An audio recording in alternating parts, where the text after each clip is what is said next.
Warren at Black University, Criminal Justice System, Racist. Senator Elizabeth Warren, D-Mass, speaks in a sit-down conversation-styled event with Rep. Cedric Richmond Dela at Dillard University in New Orleans, Friday, August 3, 2018. AP photo, Gerald Herbert, New Orleans, AP, speaking Friday at a historically black university. Potential Democratic presidential candidate Elizabeth Warren delivered what she called the hard truth about our criminal justice system. It's racist, I mean front to back. The Massachusetts senator identified some of the system's failures: disproportionate arrests of African Americans for petty drug possession, an overloaded public defender system, and state laws that keep convicted felons from voting even after their sentences are complete. Warren was participating in AQ. She was among several possible Democratic White House contenders who spoke Friday at Netroots Nation, an annual conference for progressives. She was the only leading Democrat to appear at Dillard. The stop is the latest sign of Warren's effort to forge ties beyond her largely white political base in Massachusetts and avoid the fate of fellow progressive icon Bernie Sanders, who struggled to win over African Americans during his failed bid for the 2016 Democratic presidential nomination. Warren has previously addressed the NAACP and the Rev. Al Sharpton's annual civil rights gathering.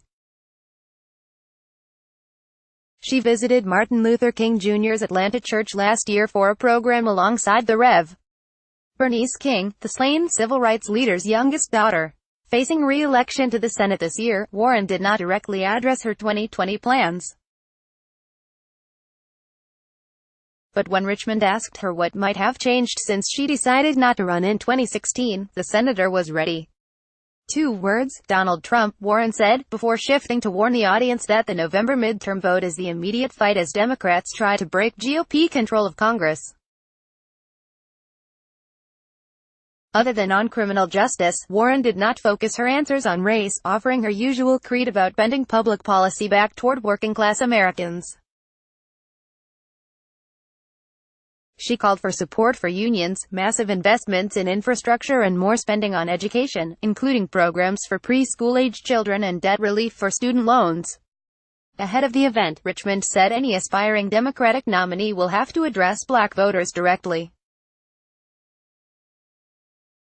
The biggest political frustration in the African American community, Richmond told the Associated Press, is that we have a bunch of Democrats, both black and white, but primarily white. They don't get it. The black experience, the black struggle, what it's like to raise a young black man or black woman from infant to high school. Richmond praised Warren's work as a consumer advocate and her willingness to explain her policies with her personal story, principally her mother's venture into the workforce to support the family amid her father's health problems. Warren opened with that narrative at Dillard, and it struck a chord with some who came to hear her. What really resonates with me was her background, coming from a meager place and using hard work and education to get to where she is today, said David Hoey, a pastor in Shreveport, Louisiana. C.J. Wiltz, a retired Dillard professor who came to hear Warren, said her work on Capitol Hill stands out. I was especially interested in what she's been saying about the financial sector and how the impact of big banks on poor people has manifested, he said, adding that he'd like to see her run in 2020. In Massachusetts, less than 10% of the electorate is African American. Running for president, Democrats must navigate a primary calendar front-loaded with southern states where African Americans determine the outcome. In 2008, that helped Barack Obama sweep the South and build an early, insurmountable delegate lead over Hillary Clinton. In 2016, Clinton managed the same sweep against Sanders, a Vermont senator whose home base is mostly white. The coming campaign could include several black candidates such as Sens. Kamala Harris of California and Cory Booker of New Jersey, former Attorney General Eric Holder and former Massachusetts Gov. Deval Patrick. Sanders could make another bid. And while Obama isn't on the ballot, his vice president, Joe Biden, could be. There will be a search for someone they can hear and see and immediately identify with, Anise McMillan, who worked for Sanders' campaign, said of black voters. But, she added, it's not impossible for that to be a white candidate. __Barrow reported from Atlanta. Follow Barrow on Twitter at https://twitter.com/BillBarrowApp. Copyright 2018 The Associated Press.